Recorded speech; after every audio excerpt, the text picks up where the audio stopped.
Hello guys, welcome back to MK coaching classes. तो कैसे हैं आप सब। आज हम लेके आए हैं हम लोगों के बीच फ्यूचर टेंस। फ्यूचर का जो सब चारों सब टाइप है, चाहे फ्यूचर इंडेफिनिट हो, कंटिन्यूअस हो, परफेक्ट हो, परफेक्ट कंटिन्यूअस हो, उसको पूरा डिटेल पढ़ाएंगे। तो फ्यूचर टेंस में आपका फ्यूचर टेंस में पहला आप पढ़ेंगे। पहला है आपका future indefinite tense. Future indefinite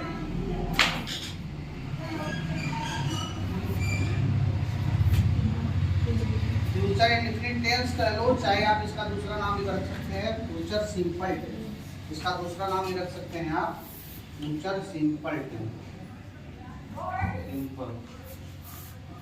future simple tense, चाहे फ्यूचर इंडेफिनिट टेंस कहिए, चाहे फ्यूचर सिंपल टेंस कहिए। इसको हिंदी में कहते हैं अनिश्चित भविष्य काल। इसकी आइडेंटिटी क्या होती है इंग्लिश में? आइडेंटिटी मतलब कि इंग्लिश में कैसे पहचान, हिंदी में कैसे पहचान, इंग्लिश में हिंदी में इसको कैसे पहचानेंगे कि यह फ्यूचर इंडेफिनिट टेंस है, चाहे फ्यूचर सिंपल टेंस है। ध्यान से समझिए पहले, अभी राइट नहीं करेंगे, अभी समझेंगे आप लोग।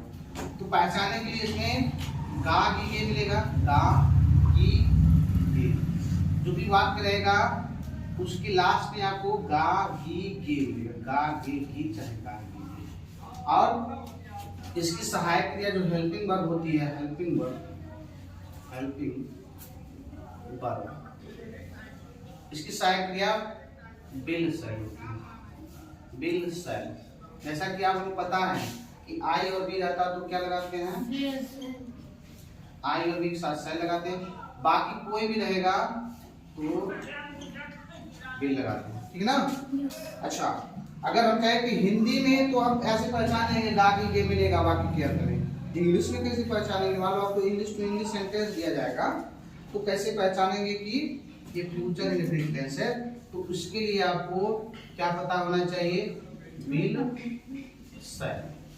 बिल सेल आपको कहीं दिख जाएगा, प्लस वर्ब का फर्स्ट फॉर्म दिख जाएगा, तो आप पहचान जाएंगे कि फ्यूचर इंडेफिनिट टेंस है।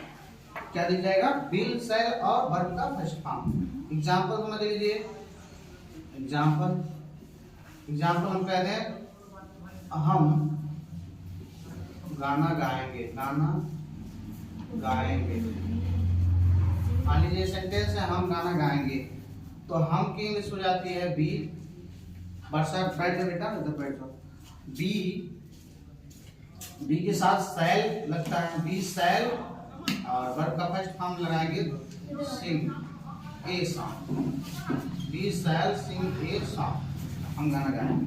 अगर नेगेटिव बनाना रहेगा तो बस सेल के बाद नॉट लगा देना, हम गाना नहीं गाएंगे तो हो जाएगा we shall not sing a song. ऐसे इंटरोगेटिव बनाना रहेगा क्या हम गाना गाएंगे तो सेल। ये तो आप लोगों को 6 आता है बनाने।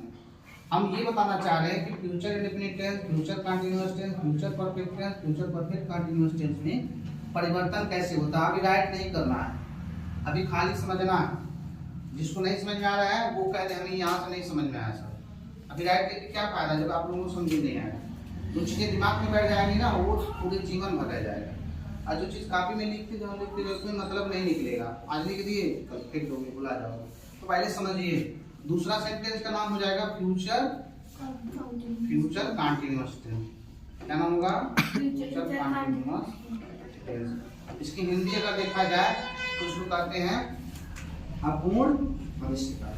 अपूर्ण भविष्यकाल। तो इसकी आइडेंटिटी क्या है? आइडेंटिटी मींस पहचान। इसको कैसे पहचान करेंगे? हिंदी में पहचान कैसे करेंगे? रहा होगा, रही होगी, रहे होंगे, ये हिंदी में पहचान है। हेल्पिंग वर्ब इसका क्या होता है? हेल्पिंग वर्ब शॉर्टकट में लिखते हैं। हेल्पिंग वर्ब इसका क्या होता है? Will be shall be, will be shall. जैसा कि आपको पता है कि विल शैल उसमें लगाते हैं, तो वैसे ही विल बी और शैल बी। आई और बी रहेगा तो आप शैल भी लगा देंगे, बाकी सबके साथ विल भी लगा देंगे। यहाँ रहेगा आपका आई और बी। कभी कभी उल्टा भी हो जाता है, ये भी ध्यान दीजिएगा। कभी कभी आई और बी रहता तो वहां बिल लग जाता है, और अगर दूसरा कुछ रहता तो वहां सेल लगा देते हैं। जैसे एक सेंटेंस ले लेते हैं, मैं स्कूल अवश्य जाऊंगा, तो ऐसे सेंटेंस को अवश्य की हिंदी नहीं लिखते हैं, अवश्य की इंग्लिश नहीं लिखते हैं, तो वहाँ बस खाली उसका हेल्पिंग वर्ब इंटरचेंज कर देते हैं। मैं स्कूल अवश्य जाऊंगा तो उसकी हो जाएगी इंग्लिश आई के साथ तो सल लग रहा था तब भी लगने लगेगा, I will go to school, बस उतना हो जाएगा, मैं स्कूल अवश्य जाऊंगा। तो ये वाला ये आपको हो जाएगा एग्जाम्पल। अच्छा, इंग्लिश में समझना रहेगा कि अगर इंग्लिश टू इंग्लिश सेंटेंस दिया है तो कैसे पहचानेंगे कि फ्यूचर कंटीन्यूअस टेंस में वह वाक्य है। तो इसके लिए आपको क्या होना चाहिए, विल शैल और साथ में बी रहना चाहिए, विल शैल साथ में बी।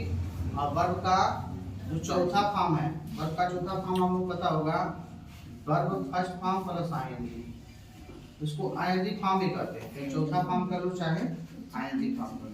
अगर आपको किसी भी सेंटेंस में विल शैल के साथ बी मिल गया और बी के साथ वर्ब का आईएनजी फॉर्म मिल गया तो इंग्लिश में आप पहचान जाएंगे कि वो सेंटेंस आपका फ्यूचर कंटीन्यूअस टेंस है।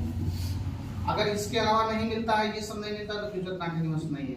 अगर यहाँ से बी हट जाएगा और यहाँ वर्ब का फर्स्ट फॉर्म हो जाएगा तो ये हो जाएगा। एग्जाम्पल समझ लीजिए, एग्जाम्पल चेंज नहीं करेंगे, यही एग्जाम्पल रहेगा, बस खाली आपका बस लास्ट वाला जो पहचान उसको चेंज करें।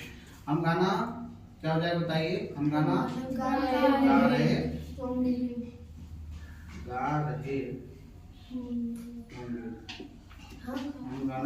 हम गाना गा रहे होंगे, ये आपका हो जाएगा। तो इंग्लिश बनाएंगे तो we shall have, we shall be. Sir हाँ, आप गाना गा रहे हैं, हम गाना यहाँ पे हो जाएगा गा रहे, हम गाना गा रहे होंगे, मिटा देते हैं, फिर से कर देते हैं, हम गाना गा रहे होंगे। ठीक है, इतना समझ गए। तो देखो यहाँ पे हम जो है ना, यहाँ पे भी हम है, गाना यहाँ पे है, गाना भी यहाँ पे है, मतलब बदल क्या रहा है, खाली क्रिया बदल, यहाँ गाएंगे यहाँ गा रहे हैं, यानी क्रिया जो बदलती है तो उसी को तो टेंस कहा जाता है। यही तो हम पढ़ाना चाह रहे हैं आप लोगों को, जो क्रिया के परिवर्तित रूप में वही काल कराता है। तो हम गाना गा रहे हैं तो बी शैल बी, अब उसके बाद वर्ब का आईएनजी फॉर्म लगेगा तो सिंगिंग, क्या गाने की बात हो रही है, ये song, we shall be singing ये सॉन्ग। नेगेटिव बनाना रहेगा, शैल बी की बात बीच में नॉट लगा देना, इंट्रोगेटिव बनाना रहेगा पहले लेना, डब्ल्यू एस टाइप का बनाना रहेगा तो आप क्या करेंगे, क्वेश्चन मार्क पहले लिख देना। समझ गए ना आप लोग। तीसरा समझाए, तीसरा पे आपका नाम रहेगा क्या, फ्यूचर परफेक्ट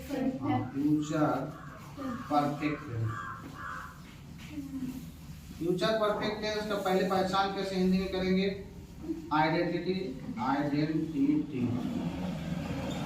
कैसे करेंगे, इसमें आपका झुका होगा रहेगा, झुका होगा, झुकी होगी, झुके होंगे,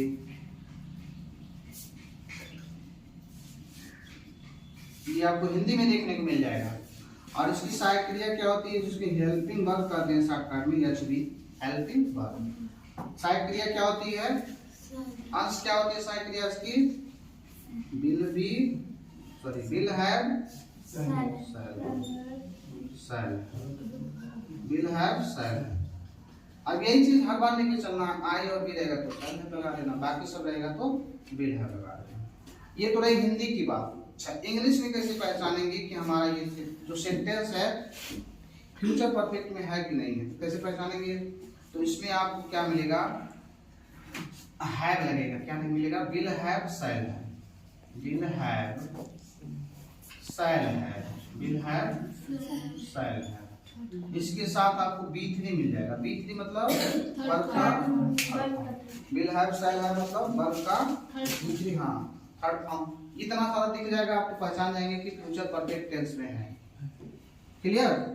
चलिए एग्जांपल समझ लीजिए, इसी को चेंज करना है, एग्जांपल इसी को चेंज करते हैं, क्या चेंज करें, हम गाना गा रहे है ना, यही है ना, हम गाना गा रहे हैं, इसमें गाएंगे, इसमें गा रहे होंगे, इसमें गा चुके होंगे, तो हो जाएगा हम गाना गा चुके होंगे, हम गाना गा चुके, ये सेंटेंस है तो हम ये हो जाएगा, ये हो जाएगा ना। उसके बाद शैल है, बी शैल है, बी शैल है, उसके बाद सिंग का जो ये थर्ड फॉर्म लगाएंगे, B3 लगाएंगे, तो सिंग का third form sing sang sung, we shall have sung a song, we shall have sung a song। तो इस तरह सेंटेंस बन जाएगा we shall have sung a song। Negative बनाना रहेगा हम गाना नहीं गा चुके होंगे, तो हो जाएगा we shall not have sung a song। Clear? अगला लास्ट वाला देख लीजिए, लास्ट वाला सेंटेंस। लास्ट वाला सेंटेंस का नाम हो जाएगा, ये दोनों जोड़ देंगे तो वो लास्ट हो जाता है future perfect continuous tense. Future perfect continuous tense.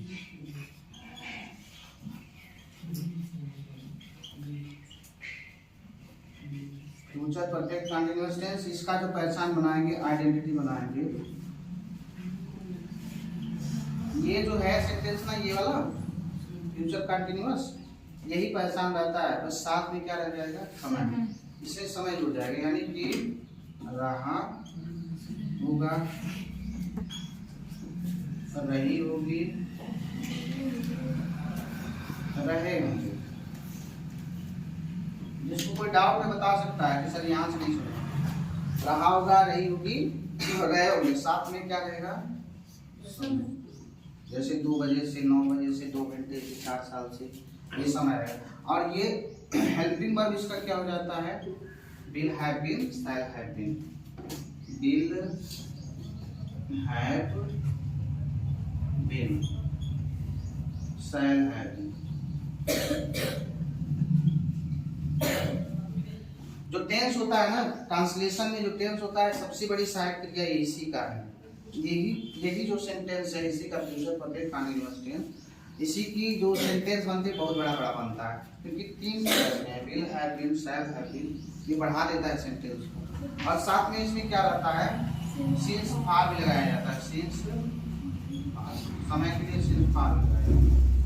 चलिए इंग्लिश में कैसे पहचानेंगे किस टेंस में है, तो आपको ये दिख जाएगा, विल हैव बीन, विल ऐसे शॉर्टकट में लिख सकते हैं, will shall plus have been, 2 बार नहीं लिखना पड़ेगा, will shall plus have been, उसके बाद फिर वर्ब का ING form, verb four P4 मतलब वर्ब का चौथा रूप। चौथा रूप किसे कहते हैं, आईएनजी फॉर्म को चौथा रूप कहते हैं। चौथा रूप कभी बदलता नहीं है, तो वर्ब का चौथा फॉर्म प्लस इसके बाद जो भी रहेगा ऑब्जेक्ट ऑब्जेक्ट रहेगा, उसके बाद आपका सिंस फॉर्म, सिंस फॉर्म होता है। एक चीज ध्यान दीजिए, आप लोग अब तक पढ़ते हुए आए हैं कि सभी सेंटेंस में जो लास्ट वाला, तो चाहे प्रेजेंट का लास्ट हो, चाहे पास्ट का लास्ट हो, चाहे फ्यूचर का लास्ट हो, सब में सिंस फॉर्म लगता है, ऐसा आप लोग जानते हैं। लेकिन एक चीज ये जान लीजिए, इसमें सिंस नहीं लगता है। इसमें जो होता है सिंस की जगह यहाँ पे फ्रॉम लगता है, सिंस के स्थान पे फ्रॉम। इतना ध्यान दीजिए, नई चीज है। उसमें प्रेजेंट परफेक्ट कंटीन्यूअस टेंस उसमें सिंस फॉर्म लगता है, पास्ट परफेक्ट कंटीन्यूअस उसमें सिंस फॉर्म लगता है, लेकिन फ्यूचर परफेक्ट कंटीन्यूअस में उसमें जो है फॉर्म लगता है, लेकिन सिंस के जगह यहाँ पे फ्रॉम लगता है। जैसे अगर हम कह दें यहाँ पे एक सेंटेंस, इसका सेंटेंस यहाँ बना लें, यहाँ पे बना लें इसका सेंटेंस, इसी को हम कर दे रहे हैं, हम सुबह से गाना गा रहे होंगे, हम सुबह से गाना गा रहे होंगे, ये सेंटेंस है। तो हम we shall have been, उसके बाद वर्ब का चौथा फॉर्म लगेगा, we shall have been, उसके बाद singing a song। अब यहाँ पे हम देखिए, ये जो है आपका सुबह से ना, सुबह से ये क्या है, पॉइंट ऑफ टाइम है, यानी निश्चित समय है, तो वहां पे आप लगाएंगे, सिंस लगाना चाहिए बाकी के हिसाब से, लेकिन यहाँ पे सिंस के लिए फ्रॉम लगाते हैं, तो याद हो जाएगा सॉन्ग फ्रॉम, और सुबह से ना फ्रॉम मॉर्निंग, ये आपका सेंटेंस पूरा बन जाएगा, we shall have been singing a song from morning। ये इसमें मिक्स हो गया है, तो इससे ध्यान दीजिएगा, यहाँ से इधर का sentence, we shall have been singing a song from morning, since morning नहीं, सिंस मॉर्निंग गलत हो जाएगा। तो इस तरह का वीडियो देखने के लिए चैनल को सब्सक्राइब कीजिए, लाइक कीजिए, शेयर कीजिए। Bye my dear students.